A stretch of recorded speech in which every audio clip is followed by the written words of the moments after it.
गावो दोग्धा गोपालनन्दनः पार्थो वत्सः सुधीर्भोक्ता दुग्धं गीतामृतं महत् वसुदेवसुतं देवं कंसचाणूरणं देवकी परमानन्दं कृष्णं वन्दे जगद्गुरुम्। ॐ आनन्दमयी चैतन्यमयी सत्यमयी परमे ॐ आनन्दमयी चैतन्यमयी सत्यमयी परमे ॐ आनन्दमयी चैतन्यमयी सत्यमयी परमे ॐ नमो भगवते ॐ नमो भगवते ॐ नमो भगवते। అందరికీ నమస్కారం.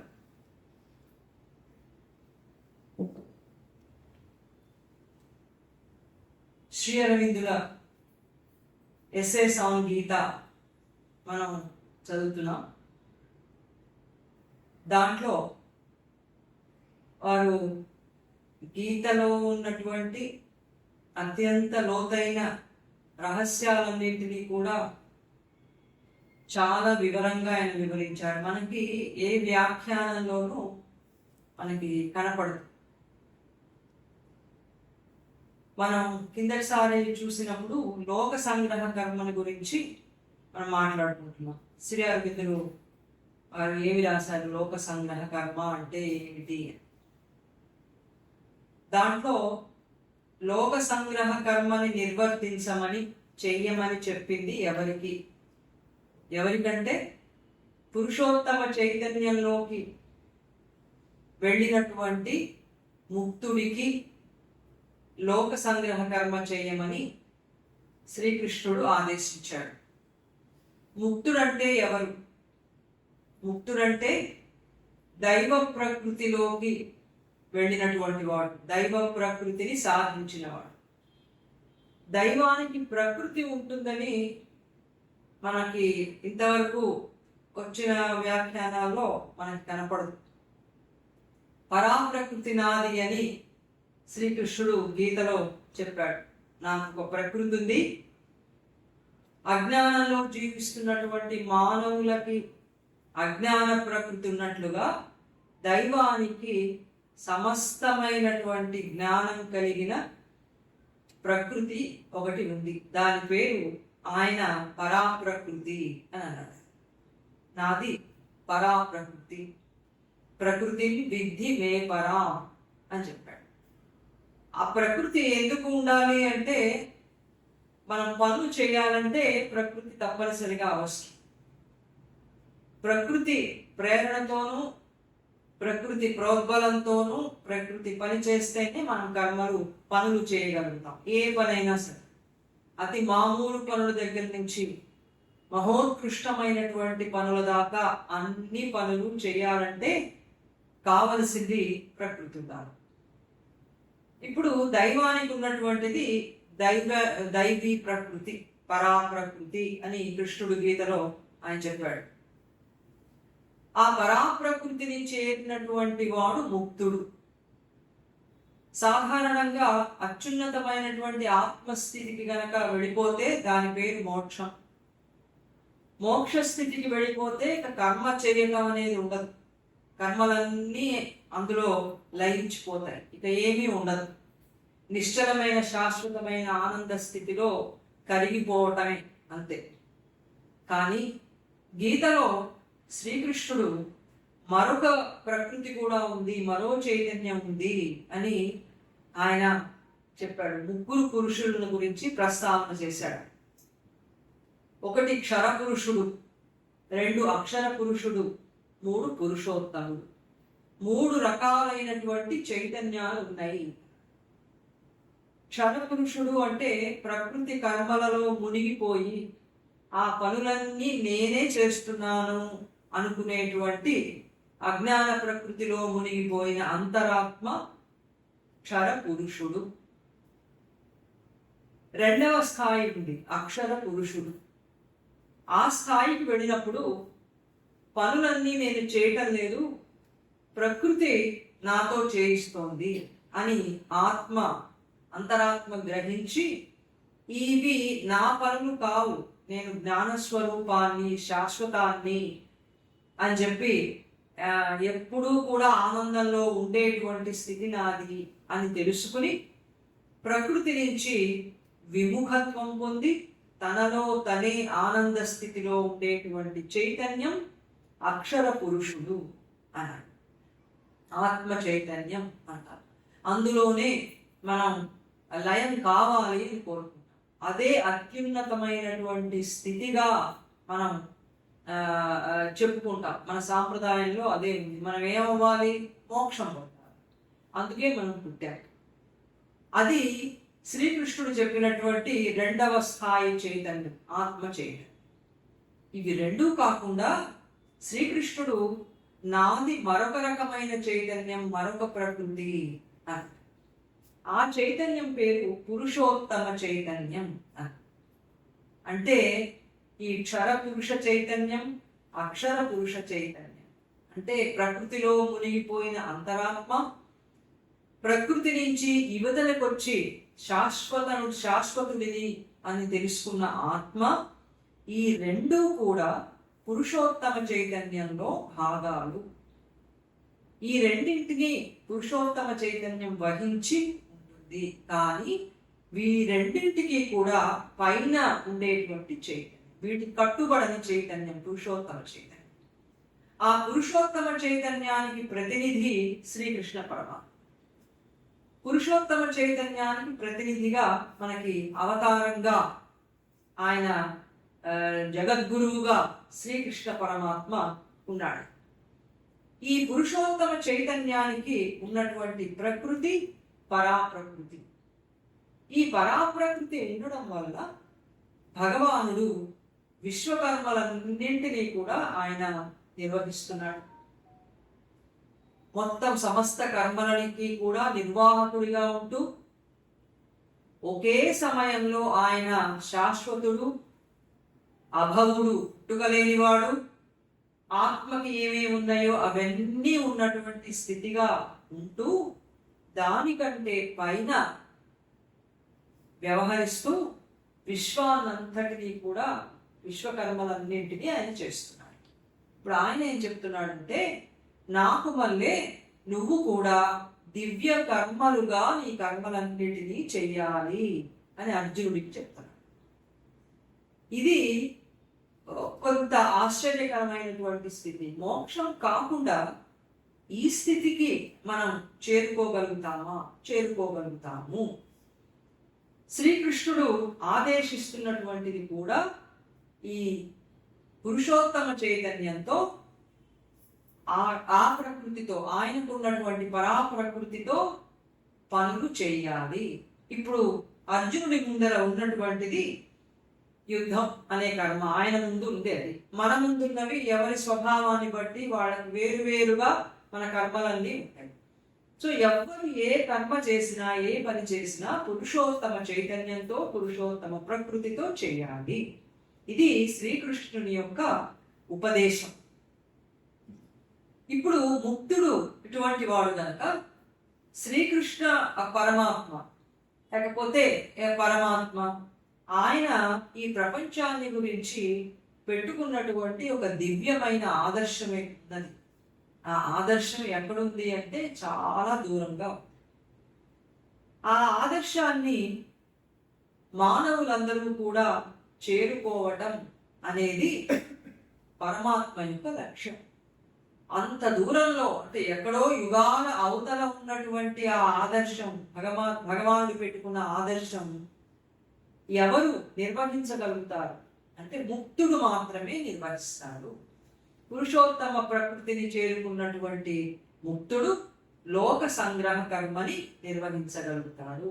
లోక సంగ్రహం అంటే ఏమిటో మనం కిందటిసారి చూసాం. శ్రీ అరవిందుడు దానికి గీతోపదేశం ఆధారంగా ఆయన వివరణ ఇచ్చారు. లోక సంగ్రహ కర్మ అంటే దైవం పెట్టుకున్నటువంటి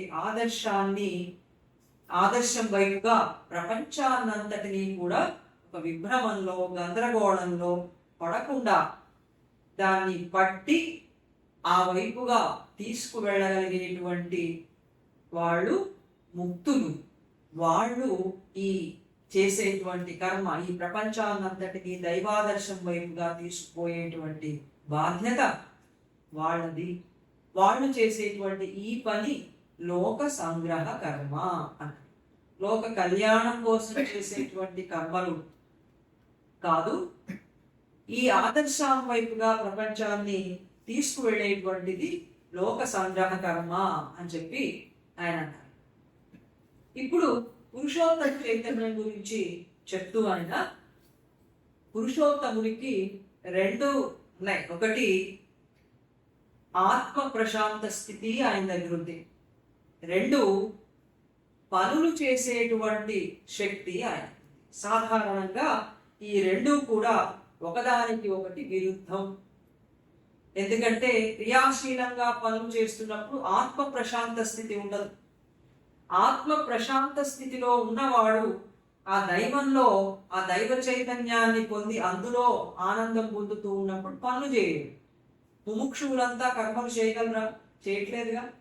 వాళ్ళందరూ కూడా ఆ ఆత్మ సాక్షాత్కారంలో ఉండి ఆనందిస్తున్నారు. అప్పుడు శరీరంతో చేసేటువంటి ఏ పనులు కూడా ఇక జరగవు. కానీ పురుషోత్తమ చైతన్యంలో ఈ రెండు ఉంటాయి. ఆత్మ ప్రశాంత స్థితి, నిశ్చల స్థితి ఉంటుంది. ఆ తర్వాత క్రియాశీలమైనటువంటి విధంగా విశ్వాన్నంతటిని నడిపించేటువంటి శక్తి శ్రీకృష్ణ పరమాత్మ ఆయన చేస్తున్నాడు. కనుక పురుషోత్తమ చైతన్యంలో ఈ రెండు ఉండడం వల్ల మనం కర్మలు చేయగలుగుతాం, పనులు చేస్తాం. ఆ చేసే పనులన్నీ ఎట్లా ఉంటాయి అంటే దివ్య కర్మలు అయిపోతాయి. ఇప్పటిదాకా అర్జునుడు చేస్తున్నటువంటి యుద్ధాలన్నీ ఎటువంటి చైతన్యంతో చేశాడు? అజ్ఞాన చైతన్యంతో చేశాడు. ఇప్పుడు అదే యుద్ధాన్ని ఆయన ఎలా చేయబోతున్నాడు? శ్రీకృష్ణుని ఉపదేశంతో ఆయనలో వచ్చినటువంటి పెద్ద మార్పు వల్ల అదే యుద్ధాన్ని దివ్య చైతన్యంతో, దైవం యొక్క పరాప్రకృతితో ఆయన చేయగలుగుతాడు. అట్లా చేయమని శ్రీకృష్ణుని యొక్క ఆదేశం. కనుక పురుషోత్తమ చైతన్యం కలిగినటువంటి స్థితిని పొందటం, మానవులందరూ ఆ స్థితిని పొందటం అనేది శ్రీకృష్ణ పరమాత్మ యొక్క ఆదేశం. అప్పుడు ఈ రెండు ఉంటాయి. అందుకని సాధారణంగా ఎదుర్కొనేటువంటి నిశ్చల స్థితికి, క్రియాశీలంగా పనులు చేయడానికి మధ్య ఉండేటువంటి ఈ వ్యతిరేకత పురుషోత్తమ చైతన్యంలో ఉండనే ఉండదు. అది చక్కగా ఈ రెండు సమన్వయం అయిపోతూ ఉంటాయి. ఎందుకని అంటే ఈ రెండు ఉంటాయి కాబట్టి. అందుకని ప్రపంచంలో మానవులు పొందవలసినటువంటి సాఫల్యం ఏమిటి అంటే కర్మాచరణ తర్వాత ప్రశాంత స్థితి. ఈ రెండు కూడా సఫలం కావాలి. ఏదో ఒక్కదాన్ని మాత్రమే సాధిస్తే అది పరిపూర్ణమైనటువంటి శ్రీకృష్ణ పరమాత్మ చెప్తున్నటువంటి ఉపదేశం అవ్వదు. ఈ రెండు కూడా జరగాలి అని చెప్పారు. ఇప్పుడు మనుషులు ఈ లోక సంగ్రహ కర్మను చేయగలరా? మనందరం చేయగలుగుతామా? లోక సంగ్రహ కర్మ అంటే దైవం పెట్టుకున్నటువంటి ఆదర్శం వైపుగా మన పనులన్నీ చేయటం, అది లోక సంగ్రహ కర్మ. అట్లా మనం చేయగలుగుతామా అంటే ఇప్పుడున్నటువంటి చైతన్యంతో అది అసాధ్యం. ఈ చైతన్యంతోనే నేను ఉండి దైవం యొక్క కర్మని నేను చేస్తాను అంటే అది కుదిరేది కాదన్న. అది ఎట్లా ఉంటుందంటే మన పాతకాలంలో మనందరికీ తెలుసు, మనం ఆ కాలం నుంచి ఇప్పటిదాకా ఉన్నాం కనుక కుమ్మరి ఆవంలో ఇత్తడి ముద్దలకి వెతికినట్టు ఉంటుంది. కుండలు తయారు చేసే చోటుకి వెళ్ళి అక్కడ ఏమడగాలి మనం? ఏమైనా కుండ ఉందా, పెద్ద కుండ ఉందా, చిన్న కుండ ఉందా అడగాలి. కానీ అక్కడికి పోయి ఇత్తడి గింజలు ఉన్నాయా, ఇత్తడి చెంబులు ఉన్నాయా అంటే ఎలా ఉంటుంది? ఎట్లా ఉంటాయి అక్కడ? అది కుండలు ఉన్న చోటు. అట్లాగే ఇప్పుడున్నటువంటి అజ్ఞానపు చైతన్యంలోనే ఉంటాం. ఇదే అజ్ఞాన ప్రకృతితో ఉంటూ దైవాదర్శం వైపుగా వెళ్ళగలుగుతామా అని అంటే అట్లా కుదరదు అన్నారు. అప్పుడు మనం ఏం చేయాలి? ఎందుకు కుదరదు? మన మనసు కూడా అడుగుతుంది, ఎందుకు కుదరదు? నేను ఉత్తమమైనటువంటి విధంగానే పనిచేస్తాను, నాకెందుకు కుదరదు అని అడుగుతుంది. అడిగితే భగవానుడు ఓ మాట చెప్పాడు. అదేంటంటే, ఇంద్రియాణి మనోబుద్ధిరస్యా నిష్ట సముచ్యతే ఏతై విమోహయత్యేష జ్ఞానమావృత్య దేహినం. మనలో ఈ కోరిక అనేది ఒకటి చాలా ప్రబలంగా ఉంది. ప్రకృతిలో కోరిక, ఈ కోరిక అన్ని అజ్ఞానపు చైతన్యంతో ఉండే కోరికలే కోరుతుంది, అవే కోరుతుంది. అంతకంటే దానికి ఇంకొకటి తెలియదు. అందుకని ఈ కోరిక ఇంద్రియాలన్నింటితో కూడా దానికి వశమైపోయి ఈ ఇంద్రియాలన్నీ జ్ఞానాన్ని కప్పేసి ఉంచినాయి. కాబట్టి మనం ఇటువంటి చైతన్యం లేనటువంటి స్థితిలో లోక సంగ్రహ కర్మ మనం చెయ్యలేము అని అన్నా. మనం మరి ఎట్లా చేయాలి? లోక సంగ్రహ కర్మ చేయడానికే పుట్టాం కదా అందరం ఎందుకు పుట్టాం? పుట్టిపోవడానికి పుట్టలా? మనకి తోచినటువంటి, ఇప్పుడు మనం చైతన్యానికి తోచిన అత్యుత్తమమైనటువంటి పనులు చేయటానికి కూడా పుట్టాం. ఈ అత్యుత్తమమైనటువంటి పనుల ద్వారా ఇంకా పై స్థాయికి చేరుకోవడానికి మనం పుట్టాం. అదేంటి? త్రిగుణాలన్నింటినీ కూడా అతీతంగా ఉన్నటువంటి అంతరాత్మ స్థితికి వెళ్ళి అక్కడ ఆ చైతన్యంతో మనం పనులు చేయడానికి మనం జన్మించాం. మరి పురుషోత్తముడికి గుణాలు ఉన్నాయా లేవా? శ్రీకృష్ణుడికి గుణాలు ఉన్నాయా లేవా? మనకున్నట్టుగా తామసిక, రాజసిక, సాత్విక గుణాలు 3 ఆయనకు ఉన్నాయా లేవా? ఆయనని త్రిగుణాతీతుడు అని, నిర్గుణో గుణి అని ఉపనిషత్తు ఆయన నిర్వచనం చేసింది. భగవంతుడు ఎవరు అంటే నిర్గుణో గుణి. ఆయనకి గుణాలు లేవు, గుణాలు ఉన్నాయి, 2 అంటే అర్థం ఏంటి అంటే, గుణాలని ఆయన నియమించి తన స్వాధీనం చేసుకుని వాటికి పైన అతీతంగా ఉంటూ తను ఏం చెయ్యదలుచుకున్నాడో ఆ కర్మలన్నింటినీ వాటితో చేయించగలడు ఆ గుణాలతో. అది త్రిగుణాతీత స్థితి అని. సాధారణంగా మనం త్రిగుణాతీత స్థితి అంటే ఏమిటామంటే గుణాలు లేకపోవటం అని అర్థంలో మనం వింటూ ఉంటాం. నిర్గుణత్వం, నిర్గుణము త్రిగుణాతీత స్థితి 2 వేరే. త్రిగుణాతీత స్థితి అంటే త్రిగుణాలు ఉండి వాటన్నింటినీ మనం స్వాధీనపరుచుకుని మన చైతన్యం మనం చెప్పినటువంటి పనులు చేసే విధంగా అవి మన స్వాధీనంలో ఉంటే త్రిగుణాతీత స్థితి. ఈ త్రిగుణాతీత స్థితి ఆత్మ సాక్షాత్కారం పొంది మోక్షం పొందుతాననుకునే వాళ్ళకి అక్కర్లేదు. వాళ్ళకి నిర్గుణులైతే సరిపోతుంది, వాళ్ళ గుణాలతో పని లేదు, ఎందుకంటే మోక్షమే కావు. కానీ శ్రీకృష్ణుడు చెప్పినట్లు ఆయన అనుకున్నటువంటి దివ్య కర్మలు నెరవేర్చాలి అని అంటే అప్పుడు ఆయనకు కావలసినటువంటి ఉపకరణం ఎలా ఉండాలి? త్రిగుణాలని కలిగి ఉండి వాటిని స్వాధీనం చేసుకున్నటువంటి స్థితిలో అప్పుడే ఆయన పని మనం చేయగలం. అందుకని త్రిగుణాతీత స్థితి వేరు, నిర్గుణము వేరు అని శ్రీ అరవిందుడు చాలా స్పష్టంగా ఉపనిషత్తు ఆధారంగా ఆయన చెప్పారు.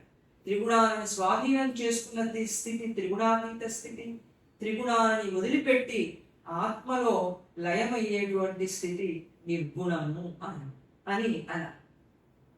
ఇప్పుడు మనకి మన జన్మకి ఒక సాఫల్యం ఏమిటి? తర్వాత కర్మని నిర్వహించడంలో ఒక ఉన్నతమైనటువంటి గొప్ప స్థితి ఏమిటి? సాధారణంగా జ్ఞానులందరికీ కర్మలు జ్ఞానానికి అడ్డం అని అనుకుంటూ ఉంటారు. పనులన్నీ జ్ఞానానికి అడ్డం వస్తాయి కాబట్టి కర్మలని సన్యసించడం వల్ల జ్ఞానం ద్వారా మోక్షం పొందవచ్చు అనేది జ్ఞానుల యొక్క వాళ్ళ భావన, వాళ్ళ అనుభవం. కానీ కర్మలలో ఉండేటువంటి గొప్పతనం ఏమిటి, అది శ్రీకృష్ణుడు గీతలో మనకు చెప్పాడు. ఆయన చెప్పిందల్లా కర్మ చేయమనే చెప్తున్నాడు. అదేగా ఎప్పుడు మనం గుర్తుపెట్టుకోవాల్సింది ఏమిటంటే, గీతలో ఏ శ్లోకానికి ఆ శ్లోకం కానీ, ఏ అధ్యాయానికి ఆ అధ్యాయంగా చదివి అందులో చెప్పినటువంటి దాన్ని మాత్రమే గీతోపదేశంగా మనం పొరపాటు పడకూడదు. శ్రీ అరవిందులు ఏం చెప్పారంటే, మన మొత్తం గీతా సందేశం అంతా ఒకటే, మొదటి నుంచి చివరి దాకా. అందుకని కొన్ని శ్లోకాలు మనకి జ్ఞానం బోధన చేసేవిగా ఉన్నాయి. బుద్ధియోగం గొప్పదని చెప్పేది కాదు. అదేగా అర్జునుడు కూడా అడిగాడు, ఏమిటి బుద్ధియోగం నాకు చెప్పావు, కర్మ కంటే బుద్ధియోగం గొప్పదని నాకు చెప్పి ఇప్పుడు మళ్ళీ నన్ను యుద్ధం చేయమంటావేమిటి? వ్యామిశ్రేణైవ వాక్యేన బుద్ధి మోహమస్మీపవే అన్న. నా బుద్ధిని మోహ పెట్టేటట్టుగా మాట్లాడుతున్నావు కృష్ణ, నాకు ఇంకా స్పష్టంగా చెప్పు. జ్ఞానం గొప్పదా, కర్మ గొప్పదా? జ్ఞానం ఆచరణ చేయమంటావా, కర్మాచరణ చేయమంటావా?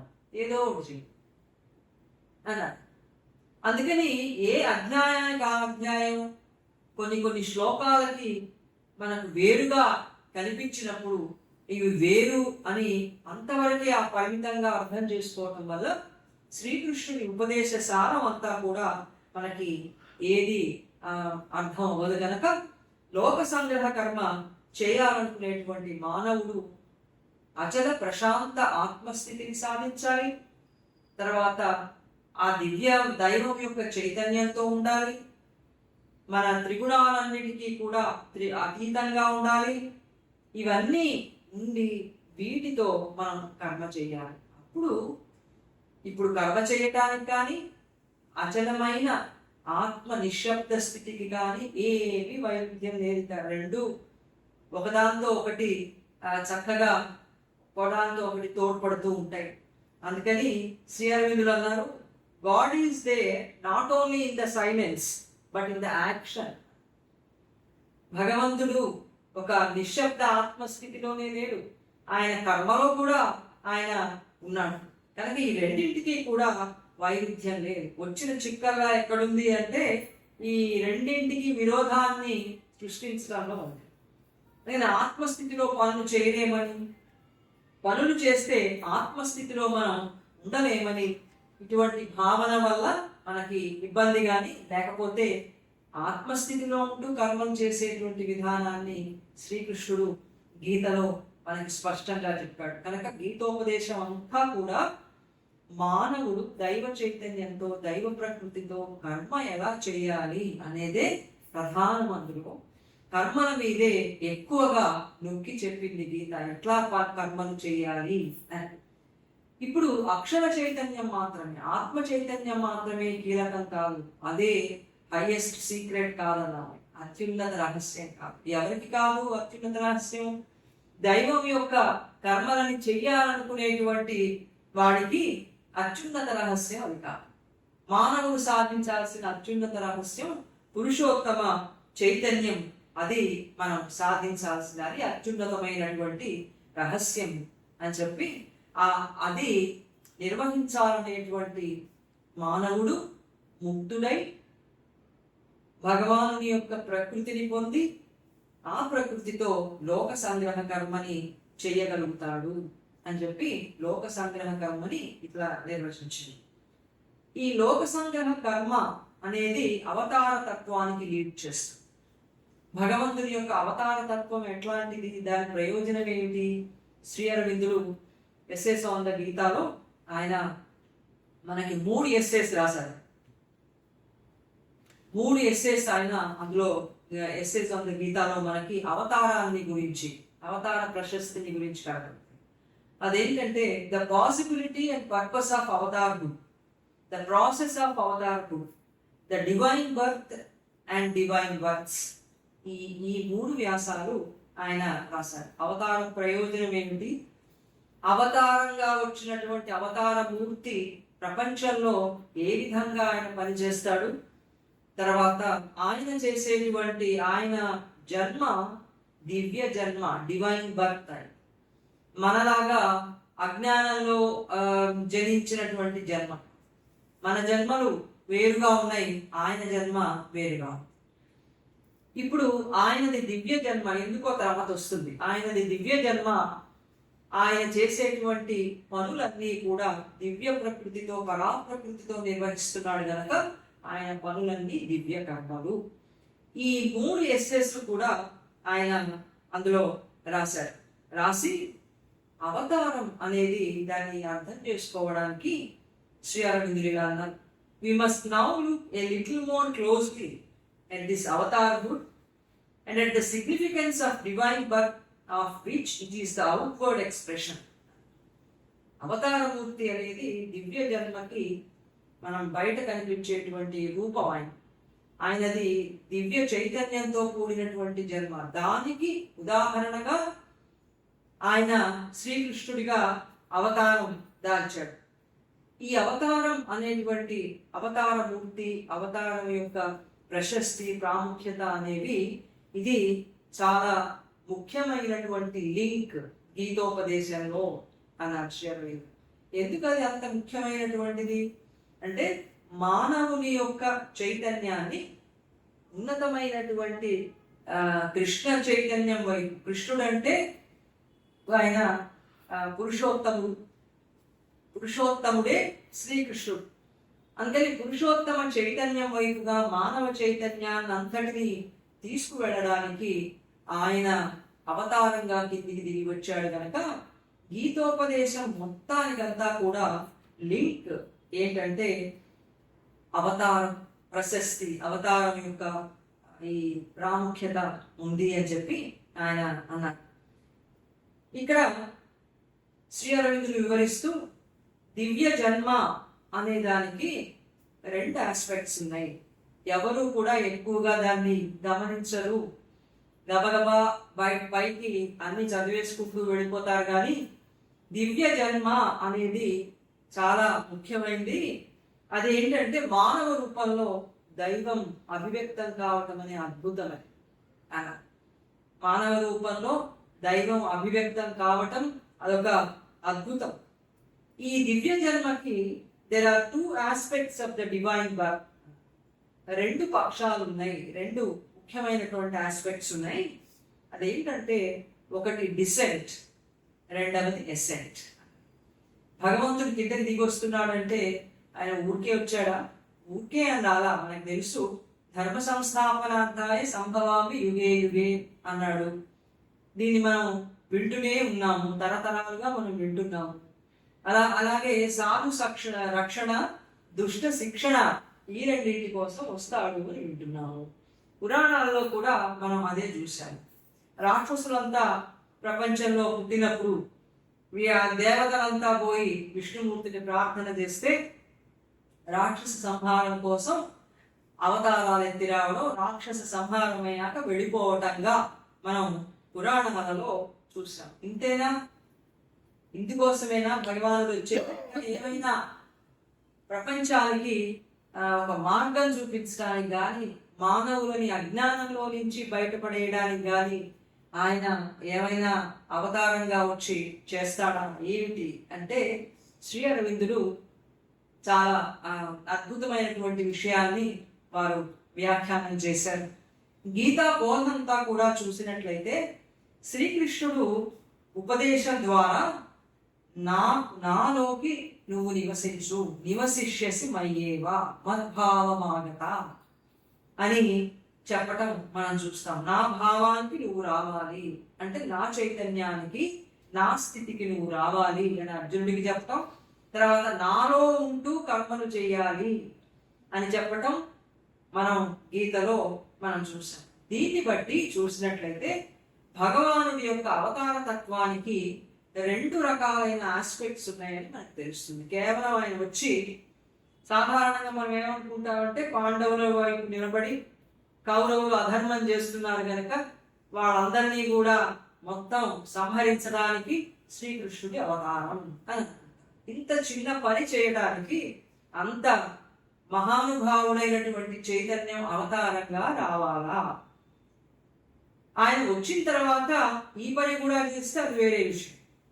వచ్చాను కాబట్టి ఈ పని కూడా చేసి వెళ్తానులే అంటారు కదా మనం. అలాగా మనం వచ్చాము, ఎట్లాగో వచ్చాం కదా, ఈ పని కూడా చేసి వెళ్తామండి, వచ్చాను దీనికోసం రాలేదు కానీ వచ్చా కాబట్టి ఈ పని కూడా చేశాను అన్నట్టుగా ఆయన అత్యున్నతమైనటువంటి ఒక పెద్ద పనిని నిర్వహించడానికి కిందకు వచ్చి దానిలో భాగంగా ఇంకేమైనా చేస్తే అది బాగానే ఉంటుంది.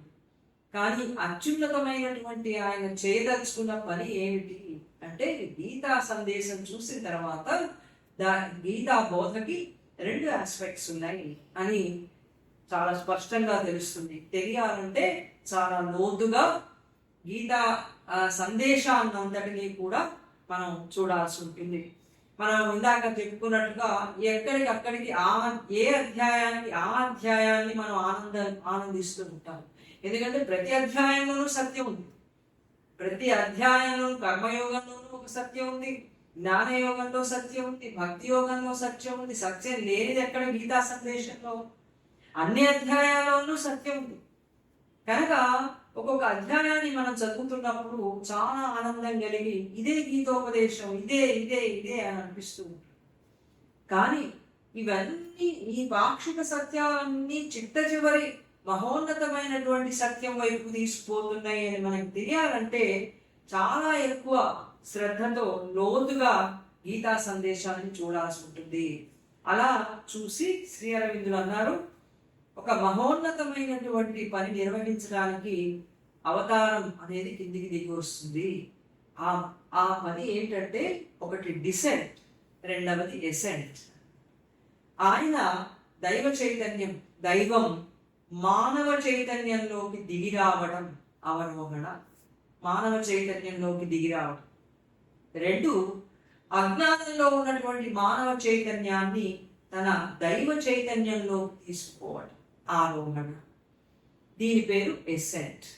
ఈ 2 పనులు నిర్వహించడానికి దైవం కిందికి దిగి వస్తాడు. మరి ఆయన రాకపోతే ఎవరు వస్తారు మనల్ని ఉద్ధరించడానికి? ఇంత అజ్ఞానంలోను, మృత్యువులోను, ఈ జన్మల పరంపరలోను మనం కొట్టుకుపోతూ ఎందుకు వచ్చామో ఎందుకు పోతున్నామో తెలియక ఏదో తెలిసినట్లు పుణ్యాలైనా చేస్తే స్వర్గమైనా వస్తుంది, తర్వాత మంచి జన్మలు వస్తాయి అని ఇప్పుడు తెలిసినటువంటి చైతన్యానికి తగినట్లుగా ఏవో తోచినటువంటి ఉత్తమ కార్యాలు నిర్వహిస్తూ మళ్ళీ జన్మల పరంపరలోకి కూడా వచ్చి ఇట్లా మనం కొట్టుమిట్టాడుతూ ఉంటే మనని శాశ్వతమైనటువంటి ఆనందంతో కర్మలు చేసేటువంటి దివ్య వ్యక్తులుగా ఆయనలాగా మనం కూడా పనిచేసేటువంటి విధంగా తయారు చేయాలంటే భగవంతుడు రావాల్సిందే. ఆయనే సహాయం చేయాలి. ఆయనే సృష్టిగా వచ్చాడు, ఆయనే సమస్తం కాబట్టి ఆయనే చేయాలి. ఆ పని నిర్వహించడానికి దైవం కిందికి దిగి వస్తాడు. అది అవరోహణ అని చెప్పి శ్రీ అరవిందులు చెప్పారు. The birth of God in humanity. అవరోహణ అంటే birth of God in humanity. The birth of man in the God head ఆరోహణ. మనం దైవంలోకి నడిచి వెళ్ళిపోతాం దైవత్వం వైపుగా. దైవత్వానికి వెళ్ళడం అంటే పోవటం కాదు, లేకపోతే పోయిన తర్వాత మళ్ళీ రాకుండా అక్కడే ఉండిపోవడం కూడా కాదు. మనం దైవ చైతన్యంగా దైవ ప్రకృతితో మనం ఉండడం అనేది ఆరోహణ అన్నారు. దాన్నే శ్రీ అరవిందులు చూపించారు. మద్భావమాగత అని శ్రీకృష్ణుడు గీతలో అన్నాడు. నా భావానికి రా. నా భావానికి రా అంటే అర్థం ఏమిటి? ముందు నీ భావం ఏమిటి బాబు చెప్పవయ్యా, అప్పుడు వస్తామో రామో నిర్ణయించుకుంటామో మాకు నచ్చాలి కదా. మనకి మనం ఉన్నటువంటి ఒక అహంకారం, అహం అనేటువంటి చైతన్యంలో మనం ఉన్నప్పుడు మనకు నచ్చాలి దేవుడు. మన దేవుడికి నచ్చితేనే మనం మన దగ్గరికి పోతాం. మనకి నచ్చని దేవుళ్ళు ఉంటారు, నచ్చనివన్నీ ఉంటాయి లోపల, అందుకోము మనకి మన అహంకి ఏ దేవుడు నచ్చుతాడో, ఏది నచ్చుతుందో అటే పోతూ ఉంటాం. అందుకని మద్భావమాగత అంటే నీ భావానికి మమ్మల్ని రమ్మంటున్నావు, నీ భావం ఏమిటో ముందు మాకు చెప్తే అప్పుడు మాకు నచ్చితే మేము వస్తాం, లేకపోతే ఏదో తోచినట్టు మేము ఇట్లాగే ఉంటాం అంటుంది అహం. కానీ మద్భావమాగత అంటే దాని అర్థం ఏమిటి అంటే శ్రీ అరవిందులు గీతా సందేశాన్ని అంతా దృష్టిలో పెట్టుకుని ఆయన అన్నారు, నువ్వు నా భావానికి రావాలి అంటే నా చైతన్యానికి నువ్వు రావాలి. అంటే ఎక్కాలి. పైకి ఎక్కడం కష్టం. లిఫ్ట్ ఉందా అంటాం, ఎప్పుడు ఎక్కుతాం మెట్లు ఉన్నాయా అంటే సెకండ్ ఇటువైపు లిఫ్ట్ ఉందా అని చూస్తాం. చూసి ఇది ప్రిఫర్ చేస్తాం. లిఫ్ట్లో పైకి పట్టుకో మేము ఎక్కలేని మెట్లు ఎన్నెక్కుతాం, కానీ సాధన అనేటువంటి సోపానాలన్నీ కూడా మనం ఎక్కితేనే దైవ చైతన్యం ఆయన భావనలోకి మనం పెడతాం. అందుకని దైవంలోకి మనం వెళ్ళటం అంతరాత్మ పొందేటువంటి రెండవ జన్మ అన్నట్టు శ్రీరామ్. సో అంతరాత్మ మొట్టమొదట అజ్ఞానంలో పుట్టింది. అజ్ఞానంలో పుట్టినటువంటి అంతరాత్మ జ్ఞానంలోకి సంపూర్ణమైనటువంటి దైవ చైతన్యంలోకి వెళ్ళిపోయినప్పుడు అందులో మళ్ళీ పునర్జన్మ అది పొంది అక్కడ అది రెండవ జన్మని పొందుతుంది. Man rising into the consciousness and nature అన్న శ్రీ అరవింద్ అది మనకి ఇవ్వడానికి దైవం కిందికి వచ్చాడు. ఆయన కిందికి వచ్చి మనకి పైకి తీసుకుంటున్నాడు. రాత్రి మనం ఎట్లా పైకి పోగలుగుతాం? ఎక్కడికి పోవాలో మనకి మాత్రమే తెలుస్తుంది. ఇప్పుడు ఆయన వచ్చిన తర్వాత ఈ అవతార సిద్ధాంతానికి ఉన్నటువంటి ఈ రెండు ఆస్పెక్ట్స్ కూడా మనం గమనించవు. సాధారణంగా తొందరగా చదివేవాడు, తొందరలో చదివేవాడు అన్నమాట. తొందరలో చదవడం అంటే ఏంటి? అన్ని శ్లోకాలు చాలా శ్రద్ధగానే చదువుతాం, కానీ బాహ్యమైనటువంటి అర్థాన్ని మాత్రమే మనం చూస్తాం. దాంట్లో ఉన్నటువంటి నిగూఢమైనటువంటి సందేశం ఏమిటో తెలుసుకోవాలనే ఒక సహనం ఉండడం చాలా కష్టం. శ్రీ అరవిందులు అన్నారు, సాధారణంగా అందరూ ఇలాగే ఉంటారు, గంభీరమైనటువంటి ఉపదేశాలన్నింటినీ కూడా పైన చూస్తారు. మదర్ మాస్టర్ చెప్పినవి కూడా మనం లోతుగా చూడాలంటే కొంచెం మనకి ఓపిక తక్కువగా ఉంటుంది. ఎస్ఎస్ ఆఫ్ ద గీత చదవాలంటే ఎవరు ఇప్పుడు ఇదంతా చదువుతారు? ఎన్నేళ్ళు పడుతుంది? లైఫ్ డివైన్ ఎన్నేళ్ళు పడుతుంది? సింథసిస్ ఆఫ్ యోగా చదవాలంటే అదెంత, ప్రతి లైన్ బై లైన్ చదువుకుంటూ ఇంకా ఎంతకాలం. కాబట్టి తేలిగ్గా అర్థమయ్యేవేమైనా ఉన్నాయా అవి ముందు చెప్పండి అంటుంది. ఎవరు? మైండ్ అంటుంది. నాకు చాలా తేలిగ్గా ఉన్నాం. దానికి తేలికగా ఉన్నామంటే ఏమిటి? అది ఎంత అర్థం చేసుకోగలదో అంత మాత్రమే ఉన్నవి కావాలి. చాలా గంభీరంగా లోతుగా ఉన్నటువంటివి అర్థం చేసుకో. దీనివల్ల ఇంకా నువ్వు పెరుగుతావు అంటే ఇప్పుడు కాదులే, తర్వాత ఏం వద్దులే, లేకపోతే ఇంకొక పని చేస్తుంది. ఇలాంటి ఉద్గ్రంథాలు, ఈ జ్ఞాన సంబంధమైనటువంటివన్నీ కూడా చదవటం అనేది మొదలు పెడితే పైన చూసి ఆ మదర్ ఇదే చెప్పారు, మాస్టర్ ఇదే చెప్పారు, ఇంతకంటే అందులో ఏమీ లేదు, ఏది చెప్పినా ఇదే అని చాలా తేలిగ్గా ఆ గూఢార్థాన్ని తెలుసుకోవాలనేటువంటి ఆ ఓపిక, శ్రద్ధ మనో చైతన్యానికి ఉండదు. కాబట్టి అది అన్నీ కూడా తక్కువగా పైననే చూస్తూ ఉంటుంది. గంభీరమైనటువంటి ఉపదేశాలని పైననే చూస్తారు అని అన్నారు. This double aspect in the Gita's doctrine of the avatarhood is apt to be missed by the cursory readers. Cursory readers అంటే తొందరగా హడావిడి మనసుతో చూసేవాళ్ళు అని అర్థం. వాళ్ళు నెమ్మదిగానే చదువుతారు, వర్డ్ బై వర్డే చదువుతారు, కానీ అర్థం తెలుసుకునేటప్పుడు మాత్రం చాలా హడావిడిగా మనసు తొందర చేస్తూ ఉంటుంది. కర్సరీ రీడర్స్ వాళ్ళందరూ కూడా వాళ్ళు అలాగా ఉంటారు. సాటిస్ఫైడ్, ఆ దాంతోనే వాళ్ళు సాటిస్ఫై అయిపోతారు. As most are with catching a superficial view of its profound teaching. అందుకని గీతా సందేశాన్ని మనం తెలుసుకోవాలి అని అంటే చాలా లోతుగా గంభీరంగా ఉన్నటువంటివన్నీ కూడా చూసినప్పుడే భగవానుడి యొక్క అవతారం యొక్క ముఖ్య ఉద్దేశం డిసెంట్, ఎసెంట్ అని అర్థమవుతుంది. అట్లాగే ఇంకొకటి కూడా చెప్పారు. ఇంకా కొంతమంది వ్యాఖ్యాతలు వాళ్ళు ఎలా ఉంటారో చెప్పారు. వాళ్ళు బాహ్యార్థానికే పరిమితమైపోయి ఉంటారు. వ్యాఖ్యానాలు చేసేటప్పుడు కూడా చాలా వ్యాఖ్యానాలు వచ్చాయి గీతకి. వాళ్ళు కూడా ఇలాంటి దానికి చెందిన వాళ్ళు. ఏదో సిద్ధాంతాల కర్కశత్వంలో పడిపోయి చాలా కఠినమైనటువంటి ఆ సిద్ధాంతానికే కట్టుబడి ఆ సిద్ధాంతమే గీతలో చెప్పారు అని ఆ గీత నుంచి తమ సిద్ధాంతాన్ని రాబట్టడానికి ప్రయత్నం చేస్తూ ఉంటారు అన్నారు. It is missed to by the formal commentator petrified the rigidity of schools. అందుకని ఇట్లా కాకుండా మనం గీతా సందేశాన్నంతా కూడా మొత్తం దాని అర్థాన్ని గ్రహించాలి అని అంటే అవతారం అనేది ఈ అవరోహణ ఆరోహణ అనేటువంటివి చాలా ముఖ్యమైనటువంటివి గీతలో. ఈ రెండింటినీ కూడా మనం దృష్టిలో పెట్టుకోవాలి అని అన్నారు. అట్లా పెట్టుకోకపోతే ఏమవుతుంది అంటే, ఏమవుతుంది అవతారం అంటే ఒక మూర్ఖ సిద్ధాంతం అయిపోతుంది, ఓ మూఢనమ్మకం అయిపోతుంది. లేకపోతే పురాణ పురుషులు, చారిత్రక పురుషులు వాళ్ళందరినీ కూడా దేవతలుగా పూజించడం అయిపోతుంది. అంతే. పూజిస్తే పూజ మంచిదే కానీ తెలిసి రామచింతనతో నామము చేయడం మనసాగదు. తెలిసి రామచింతన చేయాలి. అలాగా తెలుసుకొని మనం గీతా సందేశాన్ని చదివితే అది మనకి ఉపయోగపడుతుంది. లేకపోతే ఓ పువ్వు పెట్టడంతోనో దండం పెట్టడంతోనో సరిపోయి ఒక మూఢనమ్మకం అయిపోతుంది అది అన్నారు. నిజానికి శ్రీకృష్ణుని యొక్క ఈ అవతారం అనేది అది ఎట్లాంటిదంటే, ఇంకా ముందు చెప్పబోయేటువంటి రహస్యానికి ఇది మొదటి పెట్టాలి. పురుషోత్తమ చైతన్యం అనే రహస్యం చెప్పబోతున్నాడు శ్రీకృష్ణుడు చిట్ట చివర. ఆ పురుషోత్తమ చైతన్యం అనేటువంటి రహస్యం ఉంది. ఆ రహస్యానికి ఇదిగో ఈ అవతారం అనేది మొట్టమొదటి మెట్టు అని చెప్పి ఆయన అన్నారు. మనకు సావిత్రిలో కూడా మనం మొన్ననే చదివాం. క్యాంటో 7లో, బుక్ 7 క్యాంటో 3లో మనకు ఒక మాట వచ్చింది, man human follows in God's human steps అని వచ్చింది. Man human follows in God's human steps. మనుష్యుడు దైవ మానవుడి అడుగుజాడలలో నడుస్తాడు.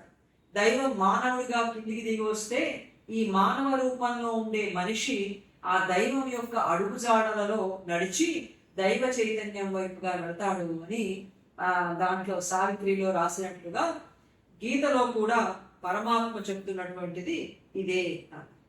ఇంకొకటి ధర్మాన్ని స్థాపించడం. ధర్మ సంస్థాపనార్థాయ సంభవామి యుగే యుగే. ఏ ధర్మాన్ని స్థాపించడానికి దైవం కిందికి దిగొచ్చాడు.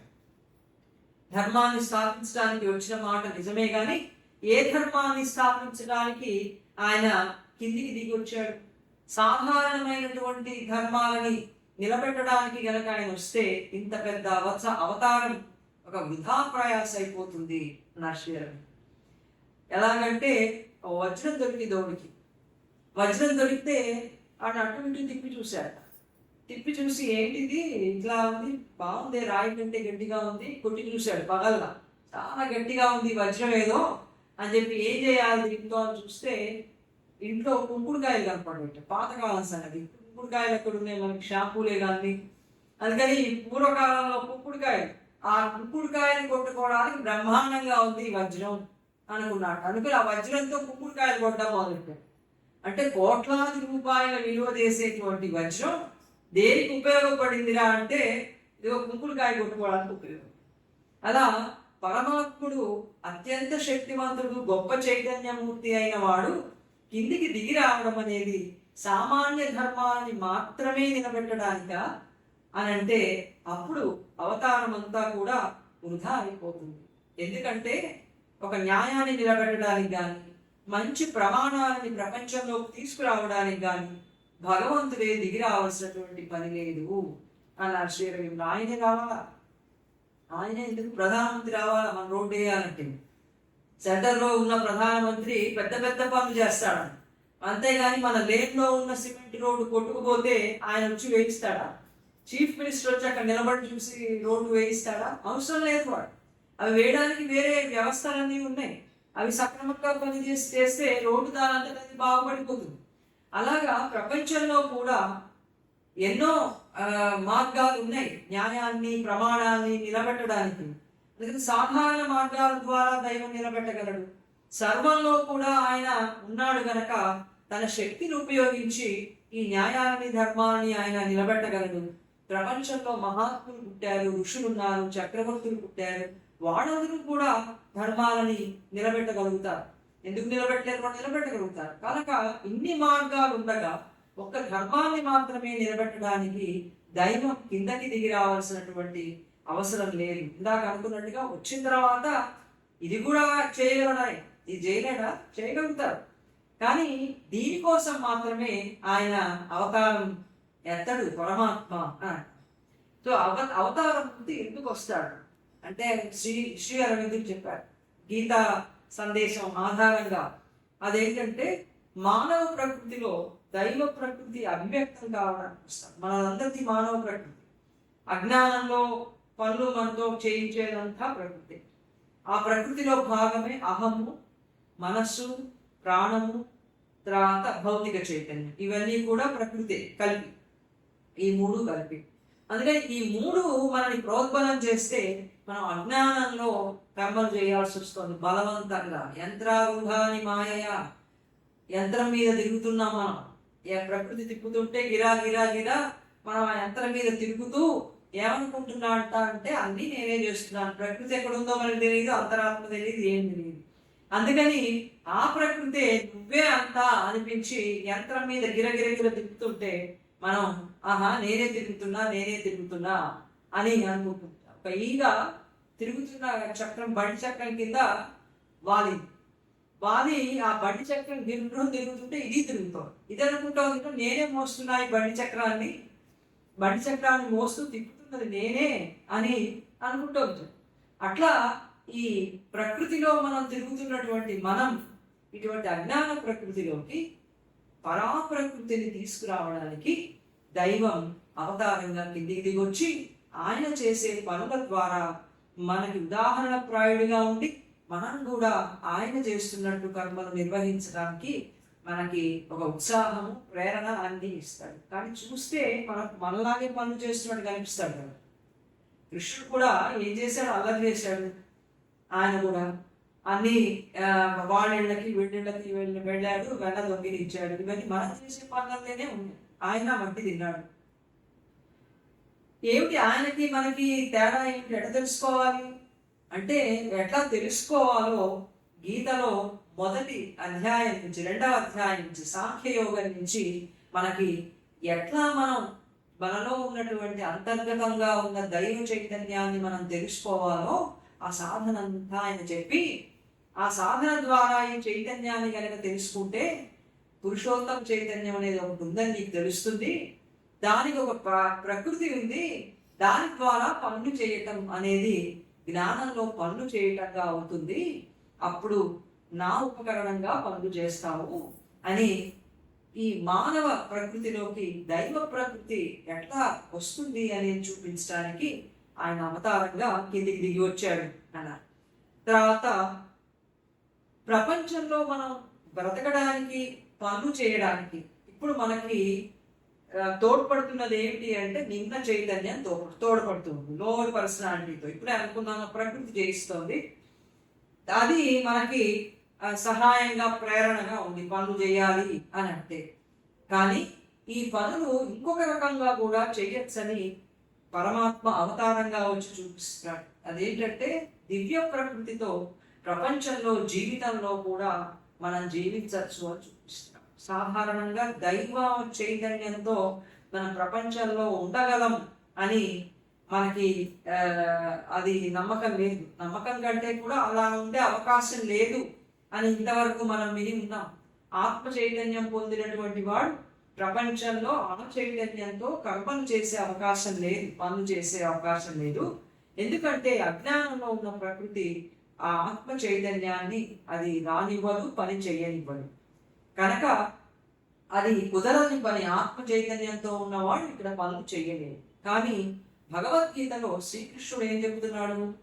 ఆత్మ చైతన్యానికి పైన ఉన్నటువంటి పురుషోత్తమ చైతన్యం, ఆ పురుషోత్తమ చైతన్యానికి ఉన్నటువంటి ప్రకృతి, పరాప్రకృతి, ఆ పరాప్రకృతి కనుక పొందితే ఇక్కడ జ్ఞాన కర్మలు చేయడం అనేది చాలా సహజమైపోతుంది. ఆ జ్ఞాన కర్మలు చేయడం ద్వారా ఏం జరుగుతుంది? ఈ సుఖ దుఃఖాలకి అతీతంగా ఉండేటువంటి స్థితి మనకు వస్తుంది. వీటిని ఎట్లా చూడకుండా సమత్వంతో చూడగలుగుతాం. తర్వాత మనం ఏ లక్ష్యం కోసం ప్రపంచంలోకి వచ్చామో అది స్పష్టంగా మనకు తెలుస్తుంది. వీటన్నిటి ద్వారా మనం కర్మలు చేయటం అనేది సాధ్యపడుతుంది. ఇందుకోసం ఆయన అవతారంగా కిందికి దిగొచ్చాడు. ఇంకొకటి చెప్పారు, అదేంటంటే మన ఆలోచన, మన భావన, మన కర్మలు ఇవన్నీ కూడా తీసుకెళ్ళి అవతారం అనేటువంటి మౌండ్లో వేసేయడానికి ఆయన వచ్చాడు. మౌండ్స్ ఉంటాయి కదా రకరకాల ఆకారాలు, పిల్లలకి ఏది నచ్చితే ఆ మౌల్డ్లు చేస్తూ ఉంటాం. నాకు పిట్ట కావాలి అంటే పిట్ట రూపంలో బిస్కెట్ వచ్చేస్తుంది. లేదా పువ్వు కావాలమ్మా ఇవాళ నాకు పువ్వు రూపంలో కావాలంటే పువ్వు వచ్చేస్తుంది. ఏ మౌల్డ్ ఉంటే అది ఎలా వస్తుందో మానవుడికి ఉన్నటువంటి ఆలోచన, ఈ కర్మ, ఇప్పుడున్నటువంటి అజ్ఞానంలో ఉన్నటువంటి కర్మ, ఇవన్నీ కూడా దైవం యొక్క పరాప్రకృతి అనేటువంటి మూసలో పోసేసి ఇప్పుడు ఆ రకమైనటువంటి దివ్య ప్రకృతిగా మనం దాన్ని రూపొందించుకోవటానికి అవతారం తోడ్పడుతుంది అని. ఇవి ప్రధానంగా భగవంతుడు అవతారంగా కిందికి దిగి రావడానికి కారణాలు అని చెప్పి శ్రీ అరవిందుడు చెప్పారు. ఇవన్నీ ఎలా ఉన్నాయి అంటే ఆయన అదే అన్నారు, అన్ని శ్లోకాలని కూడా మనం లోతుగా అధ్యయనం చేసినట్లయితే, రెండవది గీతా సందేశం అంతా కూడా మనం గుర్తు పెట్టుకున్నట్లయితే దైవీ ప్రకృతిలో మద్భావమాగత అని ఆయన చెప్తూ తన ప్రకృతికి తన చైతన్యానికి రమ్మని చెప్పి ఆయన చెప్పడం, ఇవన్నీ కూడా మనం చూసినట్లయితే పరమాత్మ అవతారంగా దిగి వచ్చింది దిగో వీటి కోసం, మన చైతన్యాన్ని ప్రకృతిని పూర్తిగా దైవ చైతన్యంగా పరాప్రకృతిగా రూపొందించుకోవడం ఎట్లా అనేది. ఇది ఆయన స్థాపించేటువంటి ధర్మానికి ప్రధాన ఉద్దేశం ఇదే. ఆయన నిలబెట్టే ధర్మం, ఆయన ఆ నిలబెట్టే ధర్మానికి ఉన్నటువంటి ప్రధాన ఉద్దేశం మానవుడిని దైవ చైతన్యంలోకి దైవ ప్రకృతిలోకి తీసుకెళ్ళడం అని. అంతేగాని మన సంఘ వ్యవస్థను, మనకున్నటువంటి నైతికమైన ఆదర్శాలను నిలబెట్టడానికి కాదు. మానవుడు సాత్విక స్థితికి మనం వెళ్ళినప్పుడు మనకి ఉత్తమమైనటువంటి నైతికమైన స్వభావం ఉంటుంది. దాని ప్రకారం నీతిగా, నిజాయితీగా, సత్యంగా ఈ విధంగా మనం జీవించాలి అని ఉంటుంది. ప్రపంచంలో ఆ నైతిక ఆదర్శాలన్నీ కూడా క్షీణిస్తూ ఉంటాయి. ఎవరు నైతికంగా పనిచేయడు, అందరూ అనైతికంగా పనిచేయడానికే చూస్తూ ఉంటారు. బెర్నార్డ్ షా అన్నాడు ఒకసారి, ది పీపుల్ అంతా డిసిప్లిన్డ్గా ఎందుకు ఉంటున్నారు అని అడిగారు. అడిగితే ఆయన చెప్పారు, ఇదిగో ప్రపంచంలో పోలీసులు అందరూ ఉన్నారు కాబట్టి పీపుల్ అంతా డిసిప్లిన్డ్గా ఉంటున్నారు, లేకపోతే చాలా స్వేచ్ఛగా వాళ్ళకి ఇష్టం వచ్చినట్టు ఉండేవాడు. పోలీసింగ్ అనేది ఒకటి ఉంది కాబట్టి వాళ్ళు బలవంతంగా ఒక క్రమశిక్షణకి లోనైన నీతి పరులుగా వాళ్ళు ఉంటున్నారు అని చెప్పి బెర్నార్డ్ షా చమత్కారంగా అని చెప్పాడు. అలాగా ప్రపంచంలో ఉండేటువంటి నైతిక స్థితి అంతా క్షీణించిపోతుంది. ఒక్కడు నీతిగా లేడు, నిజాయితీగా లేడు, ఒకడికి ఏమి అసలు పట్టదు. ప్రపంచం అంటే ఏమిటో, మనుషులు అంటే పట్టదు. కానీ నిజంగానే నీతి క్షీణిస్తే దాన్ని నిలబెట్టాల్సినటువంటి వ్యవస్థలు ఉన్నాయి కదా, వాటిని మనం ఉపయోగించుకోవటం కాబట్టి క్షీణిస్తుంది. అందుకే నైతిక వ్యవస్థని నిలబెట్టడానికి దైవం రావాలా, అన్నిటికీ భగవంతుడే రావాలి. మన కారు చెడిపోయినా, మనకి ఏమైనా ఇంటికి వెళ్ళలేకపోయినా దేవుడా వచ్చి నన్ను ఇంటికి తీసుకొని ఆయన ఎట్లాగోట్లా ప్రార్థన చేయడంలో తప్పు లేదు. కానీ ప్రతి చిన్న పనికి కూడా ఆయనే రావాలనడం, దానికోసం లేడు పరమాత్మ. దానికోసం ఇన్ని వ్యవస్థలన్నీ కూడా మనం ఉన్నాయి. వీటన్నిటినీ మానవుడు కనుక జ్ఞానంతో ఉపయోగించుకుంటే నైతిక వ్యవస్థలు నిలబెట్టడానికి కానీ వీటన్నిటికీ కూడా దైవమే రానవసరం లేదు. దానికోసం భగవంతుడు రాడు. అది కాదు ఆయన నిర్వహించేటువంటి ధర్మం అన్నారు శ్రీ అరవిందుడు. ఆయన నిర్వహించేటువంటి ధర్మాన్ని ఇప్పుడు మనకు ఆయన చెప్పారు. ఆ తర్వాత శ్రీకృష్ణుడు తను జన్మించడాన్ని, తర్వాత ప్రపంచాన్ని సృష్టించడానికి మాయ కారణం అని చెప్పాడు. ఈ మాయ అనే మాట వింటే ఉత్సాహంగా ఉంటుంది, ఎందుకంటే విని విని విని ఉన్నాం. ఎందుకంటే జగమంతా మాయ, జగమంతా కూడా నిజంగా లేదు, ఉన్నట్టుగా కనపడుతుంది అనేది మనం చాలా కాలం నుంచి వింటూ ఉన్నాం. కొంతవరకు బాహ్య దృష్టికి అది పాక్షిక సత్యమే కావచ్చు, కానీ అది యథార్థం మాత్రం కాదు. ప్రపంచం యథార్థం. కానీ మనకి గీతలో చూసినట్లయితే 2-3 శ్లోకాల్లో మాయని గురించి ప్రస్తావన వచ్చింది. ఏమిటి మాయ?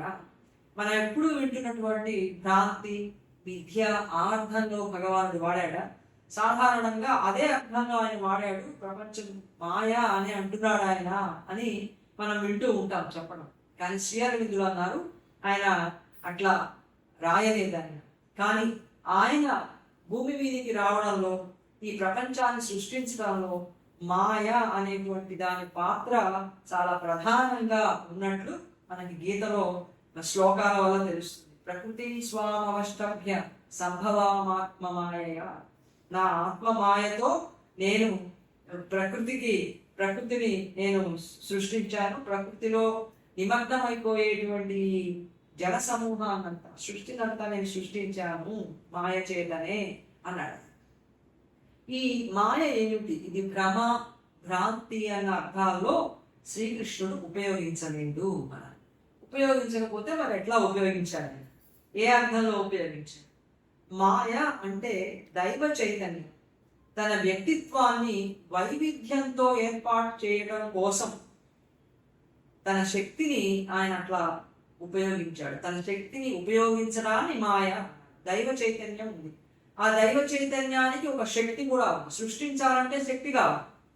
చైతన్యం అంటే తెలిసి ఉంటుంది, జ్ఞానం. ఇప్పుడు సృష్టించాలి అంటే ఏం కావాలి? శక్తి కావాలి. ఆ శక్తి పేరు మాయ.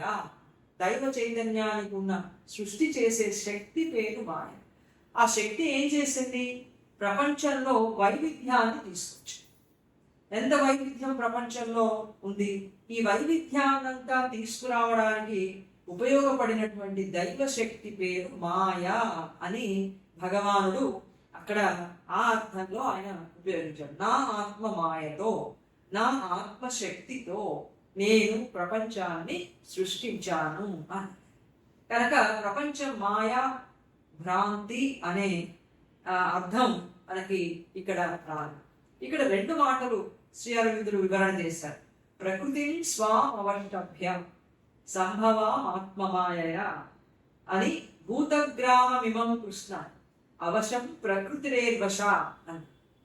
ఈ మొత్తం సృష్టి అంతా నేను సృష్టించాను. ప్రకృతిలో అవశులైపోయి ఉండేటట్టుగా నేను ప్రపంచాన్ని సృష్టించాను. మనం ప్రకృతి మాయలో పడి జీవిస్తున్నామంటే అది మన తప్పు కాదు. మనం అలాగా ప్రకృతిలో లోబడి ఉండేటట్టుగా సృష్టి అయింది కాదు. ఎందుకు అయింది?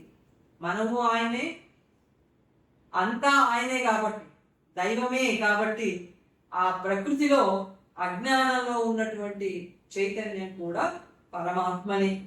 అవష్టభ్య అనే మాట వాడు. ప్రకృతి స్వాం అవష్టభ్య. ఆ అవష్టభ్య అంటే దాని అర్థం ఏమిటని రాశారంటే శ్రీ అరవిందులు ప్రకృతిని అణించి దాని మీద ఒత్తిడి తీసుకొచ్చి అని రాశారు. విసృజామి పునః పునః. విసృజామి అంటే నేను వైవిధ్యంతో నేను వ్యక్తం అవుతున్నాను ప్రపంచంలో. I loose forth in various being. I loose forth in various being. విసృజామి అని. నన్ను నేను వైవిధ్య స్థితిలో విడుదల చేసుకుంటున్నాను. ఇంత వైవిధ్యభరితమైనటువంటి ప్రపంచంగా నేను వచ్చాను అనే అర్థంలో ఆయన వాడాడు అని చెప్పి శ్రీ అరవిందులు రాశారు.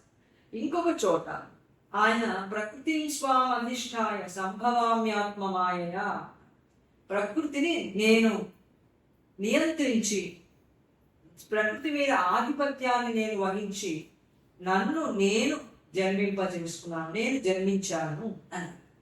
ఈ రెండింటికి తేడా శ్రీ అరవిందులు చాలా స్పష్టంగా చెప్పారు. ప్రకృతి స్వామధిష్ఠాయ అంటే ప్రకృతి మీద నేను ఆధిపత్యం వహించి పైన నిలబడి, ప్రకృతికి పైన నిలబడి ప్రకృతిని నా అధీనంలో ఉంచుకుని నాకు కావలసినట్లుగా నేను జన్మించాను అని అర్థము అని ఆయన చెప్పారు. ఇలా అయినప్పుడు ఏమవుతుంది? ప్రకృతి ఆయన వశంలో ఉన్నప్పుడు ఆయన ఏ రకమైనటువంటి పనులు చేయాలంటే దానికి ప్రకృతి అంతా కూడా అంగీకరిస్తుంది. ప్రకృతితోటి పోరాడాల్సిన పని లేదు. ఇప్పుడు మనం ప్రకృతితో పోట్లాడడం, మనం ఏదైనా మంచి పని చేస్తామంటే అది వద్దరు. నేను ఈ పని చేస్తానంటే చేసావు, ఇక్కడ కూర్చో, తర్వాత చేసుకోవచ్చు. ఏ పని చేస్తానన్నా ఒక మంచి పని చేస్తానంటే అది మనకు అడ్డం వస్తూ దాంతో మనం పోట్లాడాలి. రోజు పోట్లాడి అలసిపోయి ఎవరు పోట్లాడతాడులే దానికైనా లొంగిపోయి పో, నువ్వు చెప్పినట్టు నేను చేస్తాను, నేను చేయలేదంటే అనైనా అనాలి. లేకపోతే సంఘర్షణకి భయపడకుండా నిత్యం దాంతో పోరాడుతూ నేను మంచి వైపే ఉంటాను ఏది ఏమైనా సరే అని కొంత జన్మల పాటు ఈ సాధన చేస్తూనైనా ఉండాలి. కనుక దైవం యొక్క మాయ, ఆయన యోగ మాయ అనేది ఆయన శక్తికి అదొక వేరే మాట అంతే. ఆయన శక్తి అని అర్థం కానీ ఇంకొక ఈ భ్రాంతి ఇలా మా అని అర్థం కాదు. ధర్మ సంస్థాపన గురించి శ్రీ అరవిందుడు శ్రీకృష్ణుడు చెప్పిన దాని గురించి ఆయన చెప్పారు. ఈ ధర్మ సంస్థాపన అనేది ఏ ఒక్క వ్యక్తిని రక్షించడానికో ఒక్క ధర్మాన్ని నిలబెట్టడానికో కాదు అన్నారు. ఒక్క ధర్మం ఏదో మన కష్టం దోచింది, ఆ కష్టాన్ని తీర్చు, ఈ ధర్మాలను నిలబెట్టమే ప్రపంచంలో ఇంత దారుణాలు జరుగుతున్నాయి. ఇప్పుడున్న మనో చైతన్యానికి ప్రపంచంలో జరుగుతున్నవన్నీ కూడా ఎట్లా కనపడుతున్నాయి? భయంకరంగా కనపడుతున్నాయి. ఎక్కడ చూస్తే అక్కడ కల్లోలాలు, యుద్ధాలు, ఈ వర్షాలు ఏమిటో మన తెలుగు రాష్ట్రాలను బట్టి పీడిస్తున్నాయి. ఇప్పుడు వర్షాలు ఏంటి? అసలు వర్షాకాలం అయిపోయి చాలా ఏంటివి అంటే ఇది కలి ప్రభావం అని చెప్పుకుంటూ ఉంటాం. కలికాలంలో ఇంతేనండి, ఎప్పుడు పడాలో అప్పుడు పడవ, ఎప్పుడు వద్దో అప్పుడు పడుతూ ఉంటాయి. ఇది కలి ప్రభావం, ఇంతే ఇట్లాగే ఉంటుంది. దేవుడు రావాలి, మార్చాలి, అన్నిటికీ మనం ఇదే అంటూ ఉంటుంది మనో చైతన్యం. దేవుడు రావాలి, మార్చాలి, దేవుడు రావాలి, అన్నీ చేయాలి. అంటే భగవానుడు ధర్మ సంస్థాపన అనేది ఆయన ఎటువంటి ధర్మాన్ని స్థాపించడానికి వస్తున్నాడు శ్రీకృష్ణుడు శ్రీ అరవిందుడు ఆయన చెప్పారు. అదేంటంటే ఏదో ఒక వ్యక్తి ధర్మాన్ని లేకపోతే ఒక వ్యక్తి కోసం ఆయన ధర్మ సంస్థాపనకి రాడు. ఆయన అవతరించేదంతా కూడా ఈ దివ్య ప్రపంచ కర్మ కలాపంలో ఉండే ఒక సామూహికమైనటువంటి వ్యవహారం అన్నారు. దివ్య ప్రపంచంలో ఈ కర్మలు జరుగుతూ ఉన్నప్పుడు ఇక్కడ ఎట్లా జరుగుతున్నాయో వాటన్నింటినీ కూడా సరియైన విధంగా జరపడానికి చేయడానికి ఆయన వస్తాడు. ధర్మ సంస్థాపన అది సామూహికమైనటువంటి వ్యవహారం. ఒక వ్యక్తిని రక్షించడానికి, ఒక వ్యక్తిని శిక్షించడానికి ఆయన అవతారంగా రాడు. మన పురాణాల్లో మనం చూసామే, ప్రహ్లాదుని రక్షించడానికి వచ్చాడే, ఇంకొకళ్ళని రక్షించడానికి వచ్చాడే. ఇవన్నీ ఏమిటి అంటే అదొక మనకి ఒక భక్తిపూర్వకమైనటువంటి, మనకి ఉన్నతమైనటువంటి చైతన్యానికి వెళ్ళడానికి కావలసినటువంటి స్ఫూర్తి, ఇవన్నీ కూడా దాని నుంచి మనం తీసుకుంటాం. ఇప్పుడు దైవ అవతరణ అనేది ఒక మానవ పురోభివృద్ధి మహా సంక్షోభంలో పడ్డప్పుడు మానవుని యొక్క అభివృద్ధి, చైతన్యాభివృద్ధిని ముందుకు తీసుకుపోవడానికి అది ధర్మం. ఆయన దృష్టిలో పెద్ద సంక్షోభం, మానవ చైతన్యం వెనక్కి పడిపోయేటువంటి సంక్షోభం వచ్చినప్పుడు ఇప్పుడు మనం రాలేదా? ఇప్పుడు మనం చూస్తున్న ప్రపంచంలో ఏ దేశంలో పడితే ఆ దేశంలో యుద్ధాలు వస్తున్నాయి, సంక్షోభాలు వస్తున్నాయి, ఎన్నో మరణాలు సంభవిస్తున్నాయి. ఇవన్నీ కావు అన్నాడు. ఇవి మానవ చైతన్యానికి చాలా బలమైనటువంటి బాధాకరమైన సంఘటనలుగా కనిపించడం, మానవ చైతన్యం చాలా బాధపడటం దీని గురించి నిజమే. కానీ పరమాత్మ అవతారంగా రావాలి అన్నప్పుడు మానవ జాతి దైవ చైతన్య పురోభివృద్ధి మహాసంక్షోభంలో పడ్డప్పుడు వస్తుంది. వచ్చి ఏం చేస్తారు అంటే ఈ మానవ జాతి పురోభివృద్ధి పతనం కాకుండా నిలిపి ఉంచుతారు. మన దైవ చైతన్యం వైపుగా ప్రపంచం వెళుతోంది. అది మనకు ఒక విశ్వాసం, ఒక చూడగలిగేటువంటి దృష్టి మనకి ఉండాలి. అందుకని ప్రపంచం అంతా కూడా ఎక్కడో ఇంకా దూరంగా ఉన్నటువంటి ఒక దైవ చైతన్యాన్ని పొందడం వైపుగా వెళుతోంది. ఈ వెళుతున్నప్పుడు మానవుడు ఆ వైపుగా పోకుండా ఏ శక్తులైతే వెనక్కి లాగుతూ ఉంటాయో ఆ శక్తులన్నింటినీ కూడా సంహరించడానికి, ఆ శక్తులని పనిచేయకుండా చేయడానికి ఆయన అవతారంగా వస్తాడు. అందరి మహా సంక్షోభం రావాలి అన్నారు. ఈ కిందికి లాగేటువంటి శక్తులన్నీ విజృంభించినప్పుడు వాటిని నిర్మూలించడానికి ఆయన వస్తాడు. అందుకని మానవ చైతన్యం దైవ చైతన్యం వైపు కింద పడుతూ పైన పడుతూ యుద్ధాల్లో, సంక్షోభాల్లో, దుఃఖాల్లో అటువైపుగా పోతున్నంత కాలం అవతారంతో మనకి పని.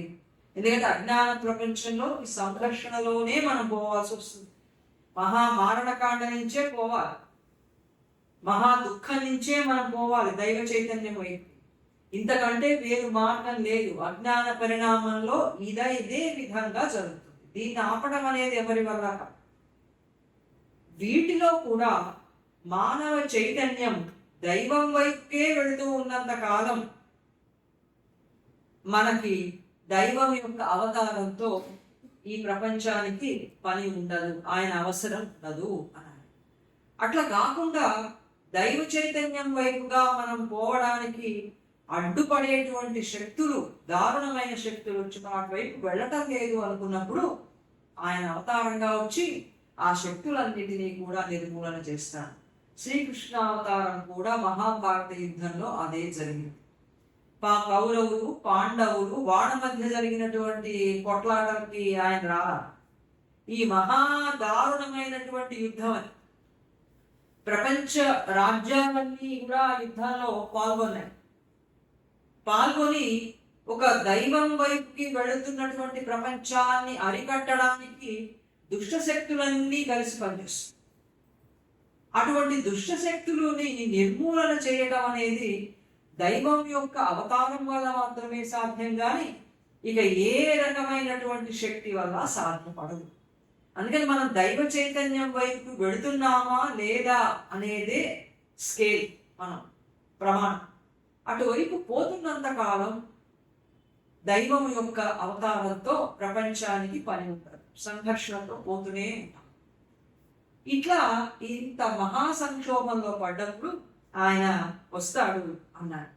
వాడు ఎంత దూరంలో ఉన్నా సరే ఆయన చైతన్యం మనం చేరుకోవలసిన గమ్యం అది ఎంత దూరంలో ఉన్నా సరే మన ప్రకృతిలో దైవం వైపుగా మన ప్రకృతిని అంతటినీ కూడా అటువైపుగా తిప్పడానికి ఆయన అవతారంగా వస్తాడు. కాబట్టి దైవం అవతారంగా రావడంలో ఇన్ని ప్రముఖమైనటువంటి విషయాలు ఉన్నాయి అని ఆయన చెప్పారు. సో దైవం యొక్క రాజ్యానికి ఆయన ప్రకాశము, పరిపూర్ణత ఇవన్నీ కూడా అన్వేషించేటువంటి వాడు ప్రపంచంలో కొంతమంది ఉంటారు. దైవ చైతన్యాన్ని సాధించేవాడు వాళ్ళంతా సాధువులు, శిష్ట రక్షణ, అలాగే సాధువులందరినీ రక్షించడం. ఏ సాధువులు వాడు? ఎవరికి వాడు సాధువులనే అనుకుంటారు. ప్రతి చైతన్యంలో ఉన్నవాడు నేను సాధువునే అనుకుంటారు. మంచి పనులు చేసేవాళ్ళంతా, అంటే మంచి పనులు చేసేవాళ్ళంతా కూడా మేము సాధువులమే, మంచివాళ్ళమే, కానీ మాకు ఇన్ని కష్టాలు వచ్చాయి, ఈ కష్టాలన్నీ కూడా తీరడానికి దైవమా నువ్వు కిందికి దిగిరా అని మనం పిలుస్తాం. అట్లా పిలవక్కర్లా. ఏం చేయొచ్చు? మనం దైవానికి ప్రార్థన చేయొచ్చు. మనం ఆర్తభక్తులుగా దైవానికి ప్రార్థన చేయొచ్చు, మొరబెట్టుకోవచ్చు. ఆర్తో జిజ్ఞాసుడు అర్థార్థి జ్ఞానించ భరతర్షభ అని 4 రకాలైనటువంటి భక్తులు ఉన్నారు. వాళ్ళందరినీ నేను అనుగ్రహిస్తున్నాను అన్నాడు. మనం ఆర్తభక్తులమై మనం గొప్ప బాధల్లో కష్టాల్లో ఉండి మనం వాటిని తట్టుకోలేకపోతే మనం దైవానికి ప్రార్థన చేసి ఆర్తభక్తులంగా ఈ బాధ తీర్చు అని మనం మొరబెట్టుకోవచ్చు గజేంద్రుడిలాగా. అట్లా ఆయన ఆ బాధని తీర్చి మనని కొంత శాంతిగా ఉండేటట్లుగా చేస్తాడు ఆయన. ఇవన్నీ చేయగలరు, కానీ అవతారంగానే వచ్చి మన కష్టం అంతా తీర్చవయ్యా, మా పక్కన ఉన్నవాడు మా ఇంట్లో గోడ 5 అడుగులు మా ఇంట్లోకి వచ్చేసాడు, ఈ గోడ తీయమంటే తీయడు, కోర్టుకు పోతేనేమో కాదు, ఆస్తులన్నీ కలిగిపోతున్నాయి, కోర్టులకు పోతే ఇంకేముంది, అయిపోయింది, ఈ గోడ కూడా పోతుంది. గోడ లేకపోయినా పర్వాలేదు, ఉన్న 100 గజాల్లో ఉన్నా ఉండొచ్చు. అందుకని కోర్టులకు పోయామంటే ఎన్ని గజాలు అమ్ముకున్నా తీరదు. అందుకని అట్లా మనం మొరబెట్టుకోవచ్చు దైవానికి ఈ బాధ తీర్చమని. అట్లా ఆయన తీరుస్తాడు. కాబట్టి ఈ దైవం మార్గంలోకి దైవ చైతన్యం వైపుగా వెళుతున్నటువంటి సాధువులందరినీ ఈ దుష్ట శక్తులన్నీ కూడా అటు పోకుండా వాళ్ళని బాధ పెడుతున్నప్పుడు అప్పుడు ఆయన కిందికి దిగి వస్తాడు. వచ్చి సాధు రక్షణ చేసి ఈ దుష్ట శక్తులన్నింటినీ కూడా ఆయన నిర్మూలన చేస్తాడు. దుష్టత్వ అంధకారాలన్నింటినీ కూడా కొనసాగించడానికి పోరాడే వాళ్ళు ఉంటారు. ఈ అజ్ఞానమే ఉండాలి, దుష్టత్వమే ఉండాలి ప్రపంచంలో, ఇప్పుడు ఇది పోకూడదు అని దుష్టులు ఉంటారు, నిరంకుశులు ఉంటారు. అటువంటి వాళ్ళందరినీ కూడా అవతార పురుషుడు నిర్మూలన చేస్తూ ఉంటాడు. అందుకని ఒకే ఒక గుర్తు ఎప్పుడు అవతారం ప్రపంచంలో వస్తుంది అంటే దైవ చైతన్యం వైపుగా ప్రపంచం వెళ్ళనప్పుడు దాన్ని ఆ మార్గంలో పెట్టడానికి ఆయన అవతారంగా కిందికి దిగి వస్తాడు తప్ప ఏదో ఒక మంచి వాళ్ళని ఒక దుష్టుడిని సంహరించడానికి అట్లా రావాల్సిన పని లేదు. వాళ్ళని నిర్మూలన చేయడానికి, ఉత్తములని రక్షించడానికి ఇతర మార్గాలు చాలా ఉన్నాయి, భక్తి మార్గాలు. వాటి ద్వారా మనం దైవం యొక్క అనుగ్రహాన్ని పొందుతాం. కనుక అవతారంగా దిగి రావడానికి ప్రధానమైనటువంటి లక్ష్యం భగవంతుడు పెట్టుకున్నది ఇది అని శ్రీ అరవిందుడు చెప్తూ, ఈ మహాభారత యుద్ధంలో కూడా ఇటువంటి సంక్షోభమే వచ్చింది. అంటే అన్ని రకాల రాజ్యాల వాళ్ళంతా కూడా దైవోన్ముఖమైనటువంటి చైతన్యాన్ని వైపు విరోధం వహిస్తూ వ్యతిరేకంగా వాళ్ళు నిలబడ్డారు. వాళ్ళందరినీ కూడా మామూలు యుద్ధాల్లో చంపడం, మామూలు శక్తులు చంపడం కూడా చేయలేదు. ఏ దేవతా శక్తులు చంపడం, ఏ గొప్ప శక్తులు కూడా ఆ దుష్ట శక్తులని నిర్మూలన చేయలేవు. ఎవరు చేయగలరు అంటే పరమాత్మ మాత్రమే చేయగలరు. ఆయన అవతారంగా దిగి వస్తేనే ఈ దుష్ట శక్తులన్నీ కూడా నిర్మూలన అవుతాయి. అందుకని భగవానుడు అవతారంగా కిందికి దిగి రావటం, ఆ కురుక్షేత్ర యుద్ధంలో పాల్గొనటం జరిగింది. కానీ పాండవులు ధర్మాత్ములని, కౌరవులు అధర్ములని ఈ చిన్న ధర్మాధర్మ విచక్షణతో ఆయన కింద అవతారంగా రాలేదు అని చెప్పి శ్రీ అరవిందుడు రాశారు. మరికొన్ని అంశాల అవతారం గురించి మనం వచ్చే వారం చూద్దాం.